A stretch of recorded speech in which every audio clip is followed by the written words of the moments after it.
Как из простого лилейника, растущего повсеместно, из старого ремня создать практичную и красивую вещь, которой не будет ни у кого. Давайте начинать, и я покажу, как рождается такая сумка. Сухой материал для плетения можно собрать прямо под кустом. Но лучше заранее отобрать широкие и длинные листья, связать их в пучки и высушить. В таком виде их удобно хранить и переносить. Перед работой листья замачивают в холодной воде до пластичности. Затем вымывают с добавлением хлорного отбеливателя или стирального порошка. Желательно выдержать сырье в растворе около получаса. После этого тщательно ополаскивают, обдают кипятком и слегка подсушивают.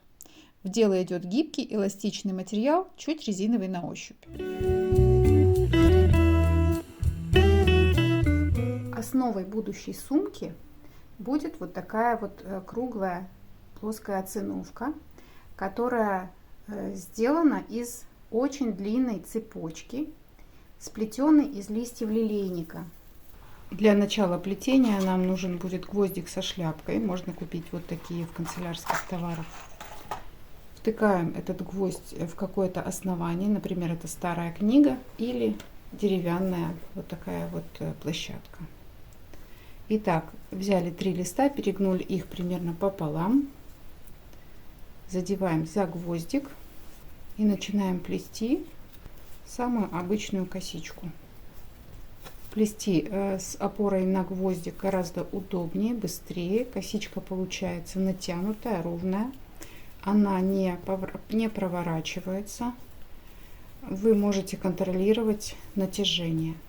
Также можно плести из листьев ириса, но они могут быть слишком широкие, и, возможно, нужно будет их разделять надвое. Плести из листьев кукурузного початка или сталаша можно, но не так удобно, так как они короче. А здесь вы прям долгое время плетете, ничего не добавляя. Когда косичка уже довольно-таки длинная, можно переставить гвоздик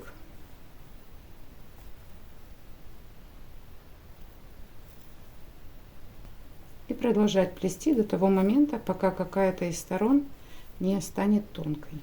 Вот, например, в данном случае можно добавить новый лист. Мне удобнее добавлять вот с этой стороны. Берем новую полоску. Обращаю внимание, что здесь есть всегда белое основание и темный и тонкий кончик. Этот тонкий кончик я завожу просто назад,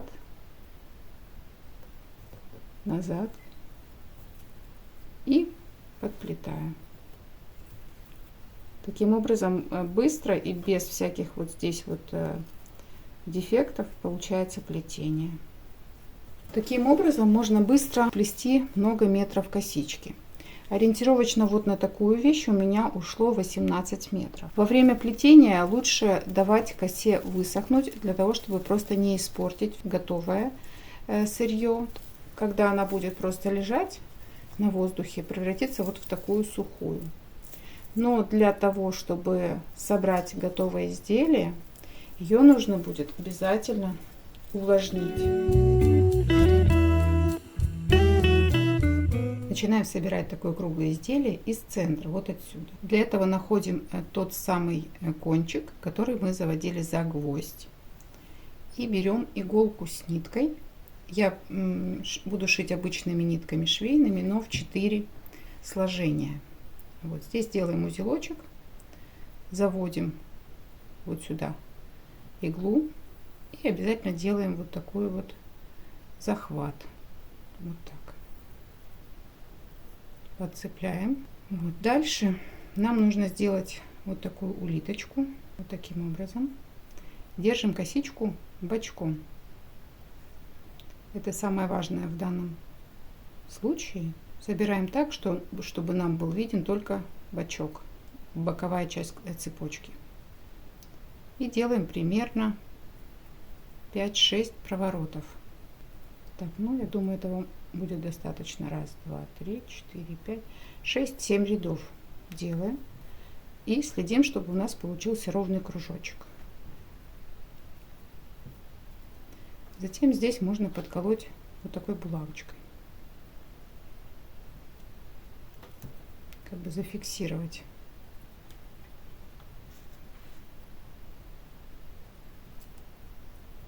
Теперь берем нить и вот буквально через все ряды выводим эту большую иглу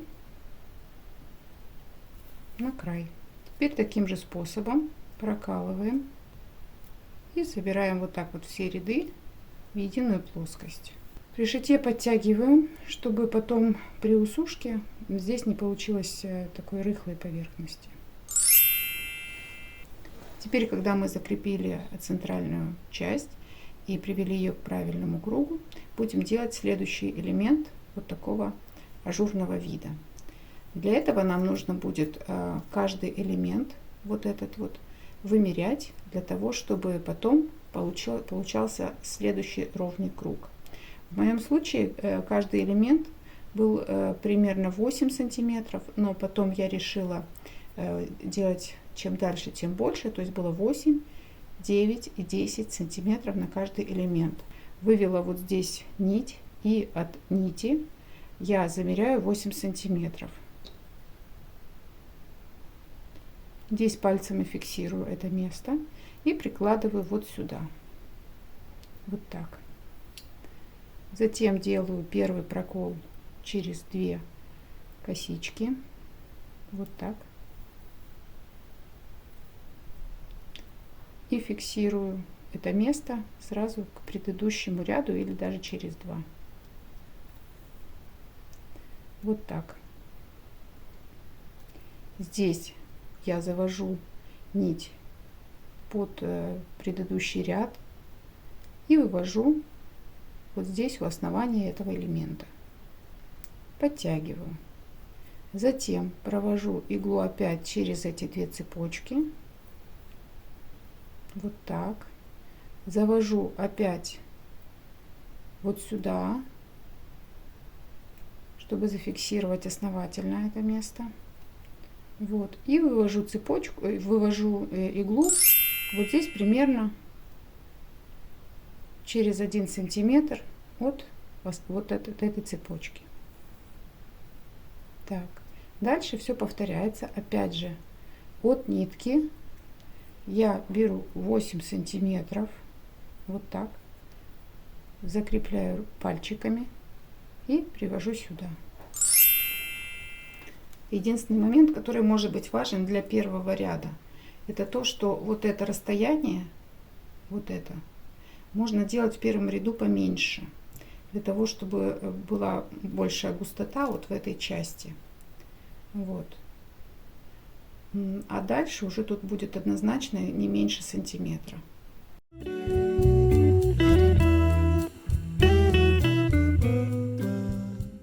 Когда вы подошли к концу этого ряда, здесь можно хорошенько зафиксировать вот этот краешек и вывести иглу внутри цепочки.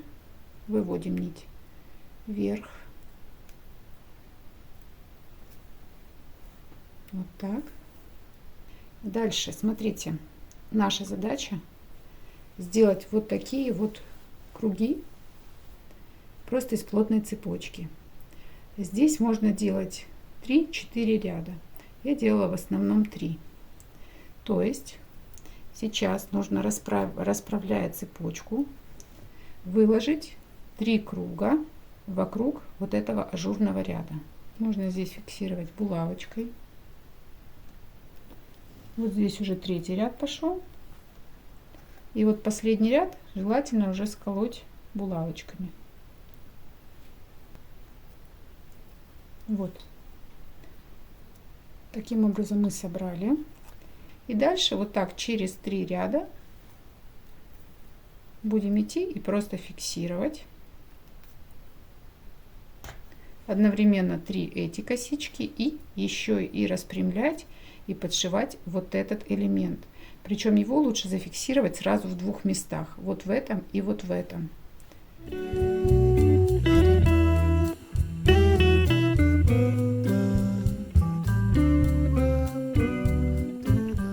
Фиксируем и получаем ровную плоскую основу. И вот здесь по 3 ряда, а в конце я сделала уже 5 рядов, чтобы сделать более широкий такой кант в окончании изделия.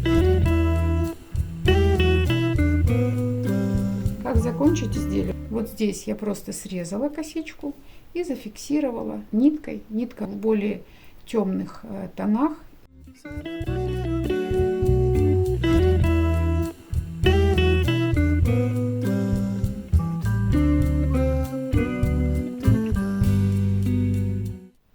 Следующим этапом при изготовлении сумки будет вывязывание боковой части. Я планирую сделать прямоугольник и вот пришить его потом вот сюда. Чтобы сделать расчет его размеров, я отметила прищепочками, примерно поделив на 3 части диаметр. Вот, то есть примерно 1/3 часть. Вот эта часть тоже должна быть довольно большая, чтобы нам было удобно пользоваться сумкой. И теперь просто сантиметровой лентой измерим длину нужного нам прямоугольника. Так, у меня получилось ровно 70 сантиметров, а ширина будущего прямоугольника зависит от ваших пожеланий. Чем большую ширину вы сделаете, тем более массивной будет сумка. Я приготовила заранее косичку, затем увлажнила ее, чтобы она приобрела пластичность. И теперь будем делать прямоугольник. Отмеряем 70 сантиметров. И вот в этом месте будем делать плоскую площадочку и сшивать вот так вот в стык. Проще всего сшивать вот таким вот швом, просто протыкающим 2 косички сразу. Он будет и незаметный, и не будет стягивать и изгибать эту площадочку. Когда мы закончили первый ряд, поворачиваем косичку в обратную сторону, вот так вот. И тем же способом при помощи плоского шва продолжаем шить дальше.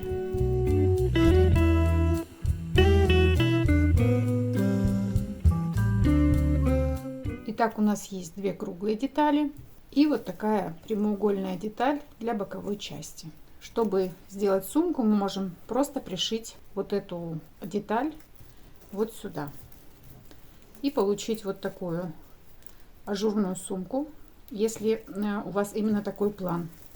Я хочу сделать более практичный вариант, поэтому подобрала вот такую ткань, льняные брюки, и хочу сделать подкладку.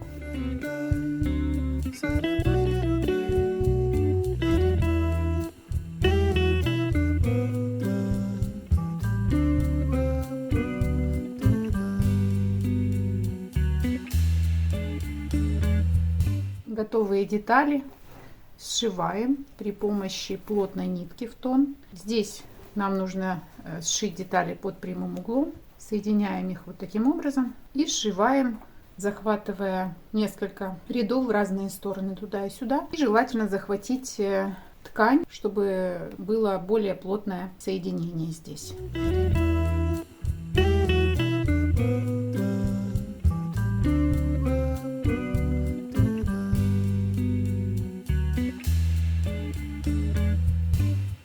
Длины ремня до начала отверстий как раз достаточно, поэтому срезаем излишки. Кожа плотная, поэтому для пришивания нужно сделать отверстие. И мы будем использовать специальный инструмент, пробойник, но вообще можно просто шилом.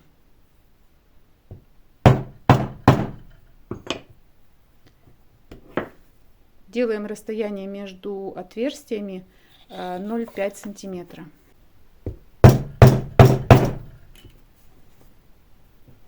Покажи, пожалуйста, сам инструмент. Он называется пробойник и продается в интернет-магазинах, например, на AliExpress. Вот такие отверстия мы сделали. Видно их хорошо с двух сторон. Покажи еще, пожалуйста, инструмент, которым ты делала разметку. Тоже продается на AliExpress. Как называется? По-моему, просто разметочник. Здесь выставляется миллиметраж, сколько нужно, и потом ведется вдоль края. Очень удобно. Я проверила по другим сумкам. Расстояние между ручками должно быть 21 сантиметр. Вот здесь я отметила прищепками. Вот так будем крепить ручки.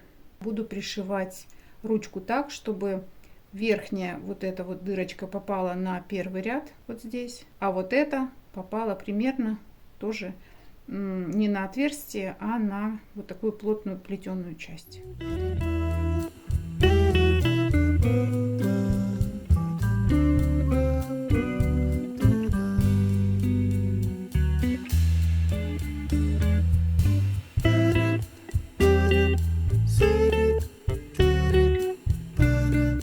Вот такая готовая сумочка у меня получилась. Здесь я пришила бирочку handmade. Заглянем в середину. Здесь у нас карманчики, кошелек, ключница и телефон.